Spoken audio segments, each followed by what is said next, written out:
మీరు ఇప్పుడు బీఆర్ఎస్ పార్టీలో ఉన్నారు. మీ బాబాయిని బీఆర్ఎస్ పార్టీలోకి ఆహ్వానించబోతా ఉన్నారో? ప్రజా జీవితం అంటే ఖచ్చితంగా రాజ్యాంగబద్ధంగానే పోవాల్సి ఉంటుంది. తుపాకీ ఎట్లాగో వదిలేశాడు, ఇప్పుడు ఓటు రూపకంగా ప్రజల్లోకి వెళ్ళాల్సినటువంటి సందర్భం రావాల్సి వస్తుంది. మీ బాబాయిని బీఆర్ఎస్ పార్టీలోకి రమ్మని ఏమన్నా ఆహ్వానించబోతా ఉన్నారా బడే నాగజ్యోతి గారు? అన్న, మేము ప్రజా జీవితంలో నుంచి కుటుంబము, నేను రాజకీయాలలోకి రావడం జరిగింది. నేను వేసుకున్న పాత దీంట్లో రాజకీయాలలోకి రావాలనే ఆంక్షతో.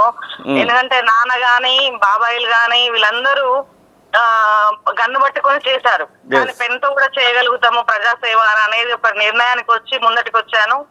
దాని తర్వాత ఇప్పుడు నేను ఎంచుకున్న దారి అనేది వారికి కూడా ఆదర్శంగా మారాలి, ప్రజల్లో కావాలని నేను కోరుకుంటా ఉన్నాను.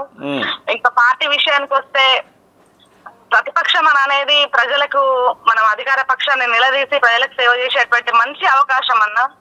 ప్రతిపక్షంలోకి రావాలని నేను 100% కోరుకుంటాను. మా పార్టీ తరఫున ఆల్వేస్ వెల్కమ్ అన్న. కానీ వారి వ్యక్తిగత నిర్ణయం.